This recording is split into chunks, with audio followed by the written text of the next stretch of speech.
Okey, Assalamualaikum, bersama saya WK and Sekutumus. Okey, pada kali ini kita nak terangkan mengenai e-book rahsia perniagaan dalam hartanah, iaitu 101 copywriting penjual hartanah. Jadi kita pergi ke next video, itu kali yang ketiga, iaitu yang ni saya dah explain untuk video yang pertama kali, dan kali ni kita nak pergi kepada tajuk seterusnya adalah siapa sasaran klien hartanah. Okey. Jadi anda mungkin dah dapatkan e-book ni daripada kami. Okey, dan di kali ini kita nak bincang mengenai siapa sasaran klien hartanah. Okey. Jadi mungkin anda seorang penjual hartanah, jadi mungkin anda tercari-cari siapa sebenarnya yang aku kena target untuk jual hartanah aku ni. Okey. Jadi itu adalah persoalan yang selalu timbul. Okey, di mana mereka pembeli-pembeli hartanah ni? Okey, jadi mungkin anda pertama sekali anda kena kenal pasti siapa mereka ataupun sasaran yang patut anda target lah. Okey, jadi kita pergi ke next video. Okey, next page. Okey, jadi ini adalah salah satu kategori di mana kita akan bincang mengenai siapa sasaran klien hartanah kita. Okey, jadi kita akan bincang by step, dan insyaAllah benda ini anda akan tahulah jadi siapa target anda. Okey. Jadi ini adalah sasaran dia. Okey. Yang pertama, pertama sekali kita ada ramai usahawan ataupun ejen hartanah yang menjual hartanah, tidak kira ia berdaftar ataupun tidak.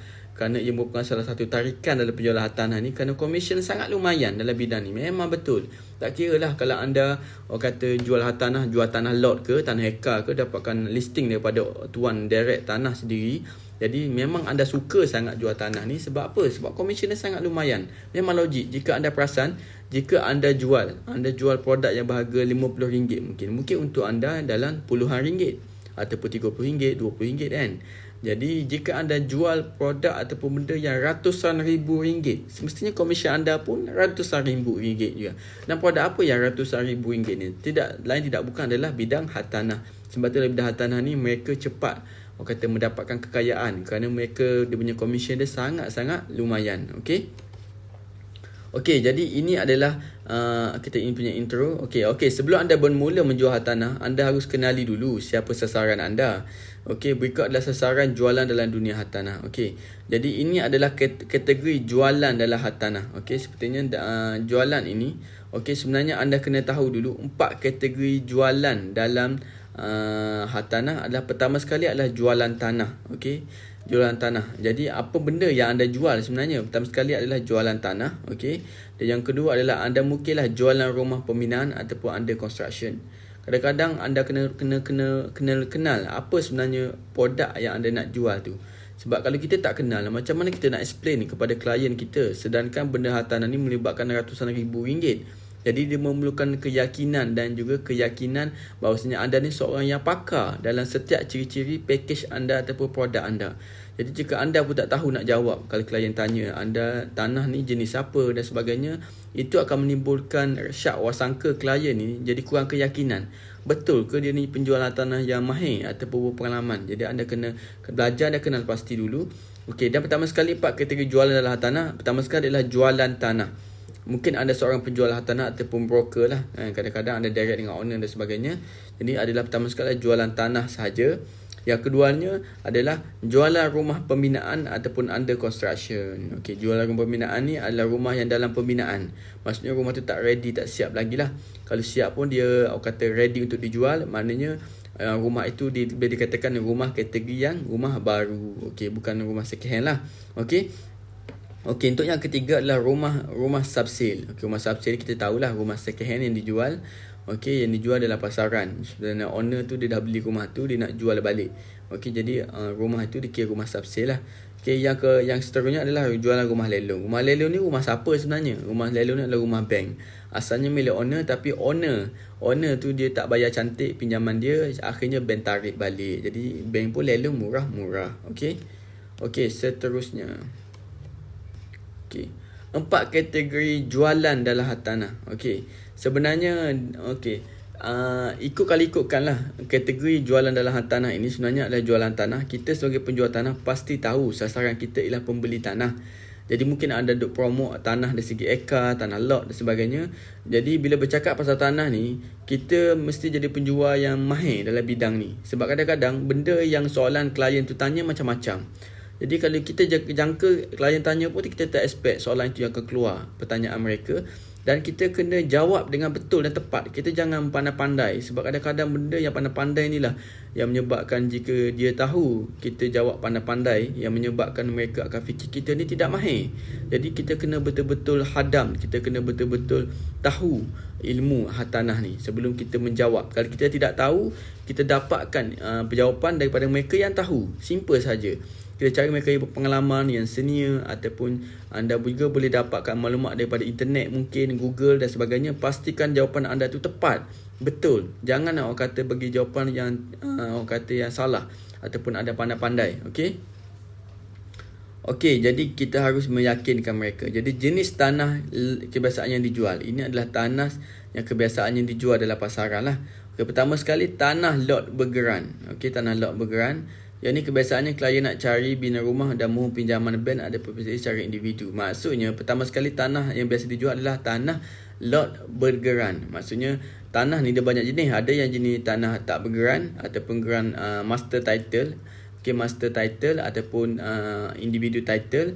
Okey, jadi tanah ini kadang-kadang ada juga yang tak bergeran pun ada. Contoh tanah tu dia orang kata dia buka orang kata dia kata apa macam Felda kan, ada setengah tanah tu dia buka tanah tu dan dia tidak orang kata diistihar, jadi tak ada geran pengesahan.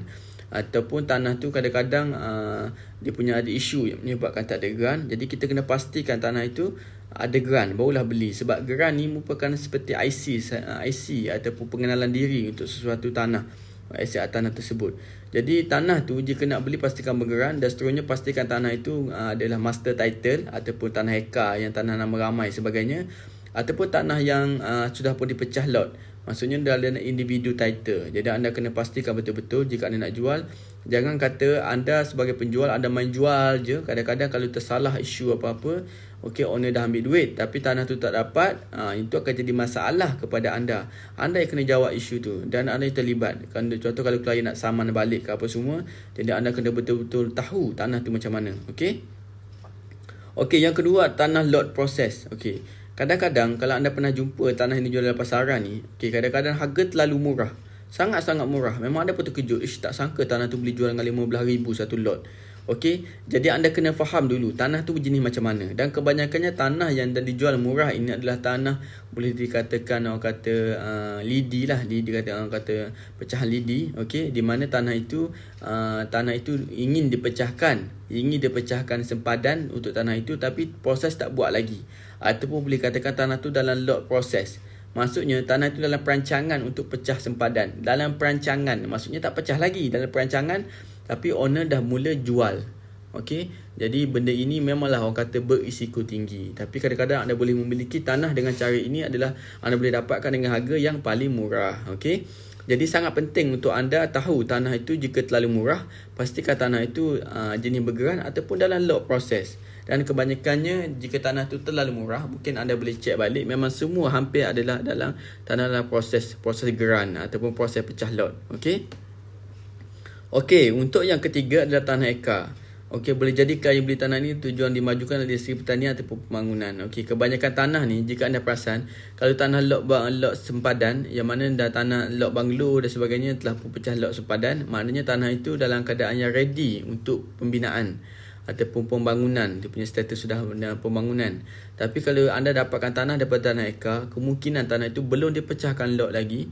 Okey, jadi jika anda nak pecahkan sendiri, anda boleh tengok balik kos-kos yang terlibat dengan ukur pecahan lot sempadan. Okey, dan bagian depan anda boleh dapatkan kos buat harga dululah.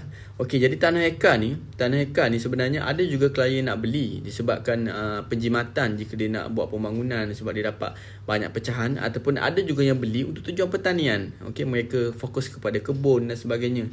Jadi itu bergantung kepada owner masing-masing. Sebab kebanyakannya produk yang ekar ni kebanyakannya di pinggir bandar ataupun kawasan kelapa sawit, getah dan sebagainya, kebun durian contoh kan. Ya, jadi ada juga klien yang ingin beli untuk pelaburan orang kata berbudi kepada tanah. Jadi bergantung kepada kategori tanah yang dijual itu, anda kena pastikan tanah tu jenis macam mana. Okey.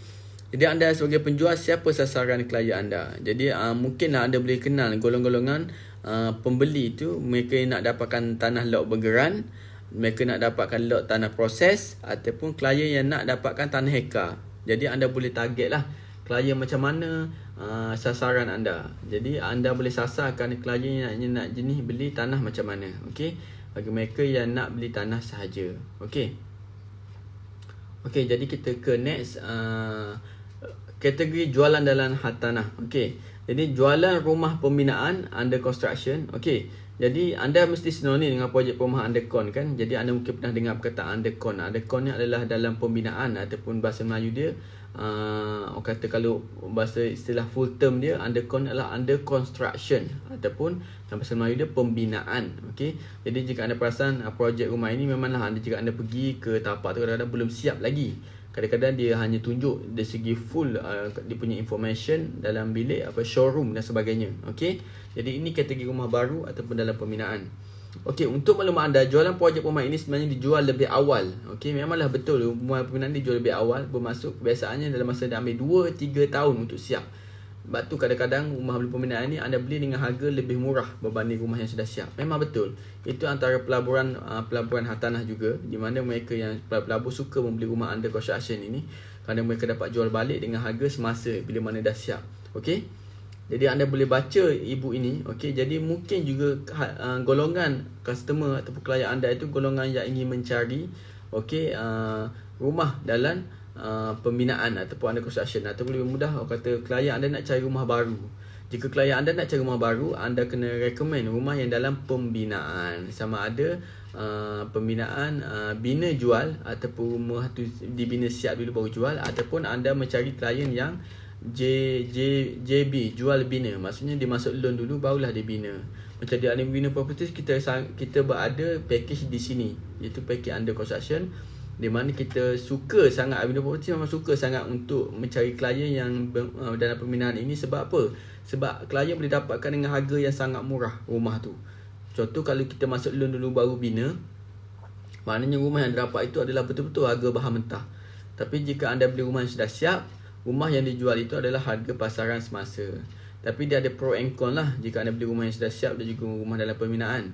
Sebab rumah dalam pembinaan ni memang anda kena tunggu. Okey, ambil masa sikit lah. Okey, untuk anda ready masuk. Okay, tapi jika rumah yang dah siap bina ni, mungkin anda boleh check in terus. Tapi dari segi harga mahal sikit lah kan. Tapi bergantung kepada keperluan semasa klien. Okey.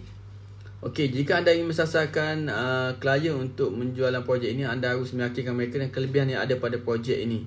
Okey, jika anda seorang yang nak ejen ataupun menjual projek dalam pembinaan ini, anda kena yakinkan klien apa kelebihan dan benefit yang ada pada package banglo yang ada jual, package rumah yang ada jual ini. Okey, memang setiap kata developer dia akan menitik beratkan dari segi kelebihan. Sebab dia tahu jika dia bina rumah yang kawasan tak ada memberikan kelebihan, memang tak ada orang beli. Tapi dia dah plan dari awal, kawasan yang dia pilih itu pasti akan memberikan faedah kepada klien, sama ada kawasan itu akan maju dalam masa beberapa tahun, contoh. Okey, jadi benda itu akan menjadi faktor orang membeli. Okey, jadi anda kena betul-betul teliti dengan apa kelebihan yang ada pada projek.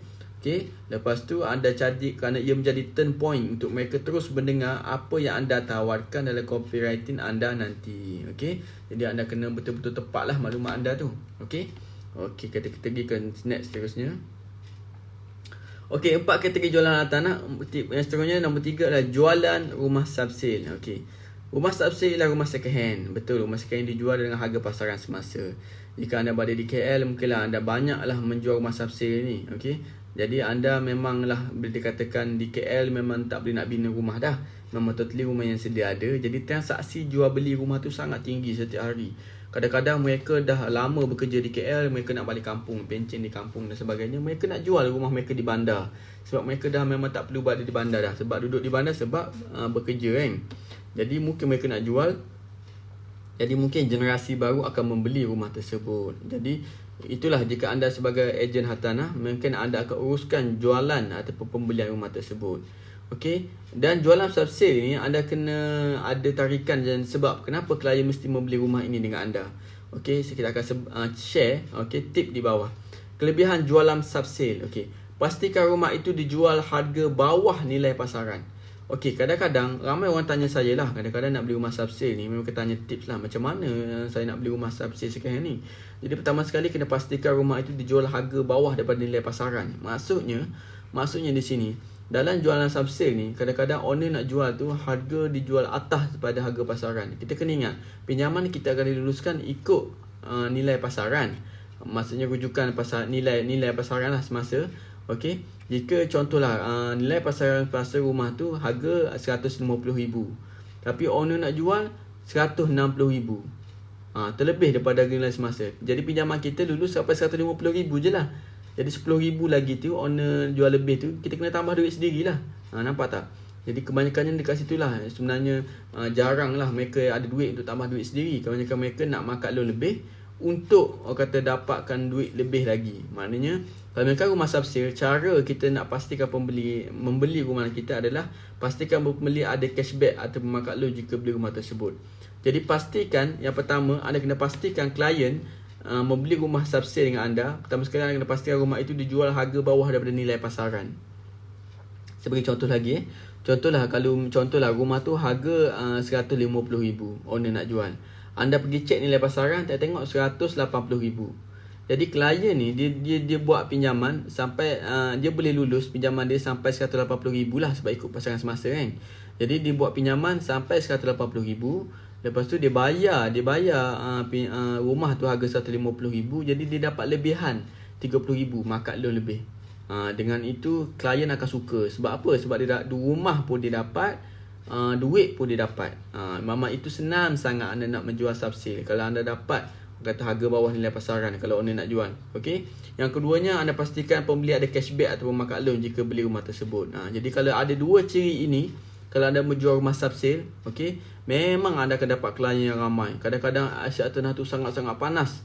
Tiba-tiba anda post copywriting anda, okey, nak tak beli rumah flat, okey, flat di Jalan Kelang Lama, okey, Taman Desa Waterpark, di mana anda akan dapat memiliki rumah, okey, berserta dengan cashback. Okey, cashback iaitu cashback sebanyak 30,000. Okey, jadi orang ni tak fikir panjang, beli rumah dapat duit lagi 30,000. Siapa tak nak kan? Jadi benda tu lah akan berikan kelebihan. Walau bagaimanapun anda kena cek dululah dengan penilaian dan sebagainya supaya nilai yang anda beritahu itu benda-benda yang tepat, bukan kata pandai-pandai. Jika anda tak tepat, jika dah masuk submission nanti tak sama seperti yang anda offer, benda tu akan jadi isu yang besar lah. Okey. Okey, dengan ada dua kelebihan di atas, unit jualan anda akan ada tarikan dan copywriting anda boleh tulis dengan urgent offer. Maknanya kalau anda dah dapatkan unit tanah macam tu di atas ni, anda boleh tulis dengan urgent offer. Maknanya urgent offer tu maknanya nak cepat lah kan. Kadang-kadang benda tu memang pisang panas. Okey, untuk maklumat anda, pengalaman saya untuk subsale ni, kalau anda dapat tanah macam ni memang akan jadi pisang panas. Tak sampai sehari memang sold out. Okey, siapa cepat dia dapat, dia akan membuatkan berebut untuk memiliki unit sama tersebut. Okey, benda inilah dia punya key point dia. Okey, untuk rumah subsale.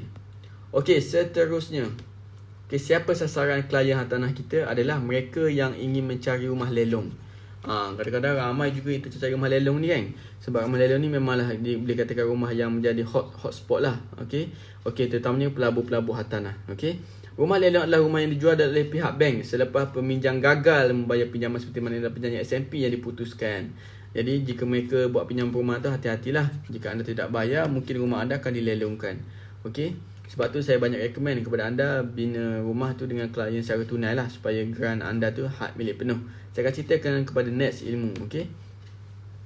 Okey, sasaran pembelian rumah lelong kebanyakan adalah pelabur hartanah di mana mereka lebih suka membeli rumah dengan harga bawah daripada nilai pasaran semasa. Okey, walau bagaimanapun anda sebagai penjual tanah harus faham, memang betul unit lelong ni memang ada risiko dia. Okey, pertama sekali risiko dia memang anda kena tanggung. Sebab rumah lelong kan, rumah lelong ni memanglah kita tahu lelong, sebab apa kena lelong, mesti banyak masalah. Okey, masalah owner yang lama lah. Pertama sekali kerosakan rumah dan perlu kos baiki, tuan rumah lama tidak mahu keluar, bil tidak tertunggak dan macam-macam lagi.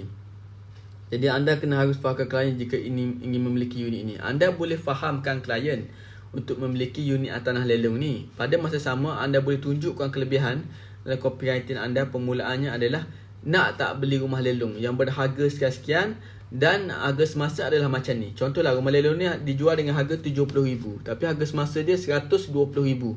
Jadi maknanya kalau jika dia beli rumah lelong itu, sebenarnya dia boleh jual balik dengan harga RM120,000 sebab dia beli RM70,000 je. Rumah tu harga RM120,000 kan. Sebenarnya dia boleh jual balik dengan harga RM120,000. Untung penjual ini adalah RM50,000. Sangat-sangat untung. Sebab apa? Rumah lelong memang dijual dengan harga bawah daripada nilai pasaran. Okey, jadi ini adalah next video. Saya akan kongsikan next video rahsia emosi dalam copywriting hartanah. Jadi sebenarnya anda boleh tahulah siapa target kata sasaran klien anda untuk kata dalam pembelian ataupun penjualan hartanah. Okey, pertama sekali mereka yang tengah mencari tanah. Okey, sama ada mereka cari tanah, sama ada mereka nak cari tanah sahaja ataupun mereka cari tanah untuk membina rumah. Okey, jadi anda kena pastikan.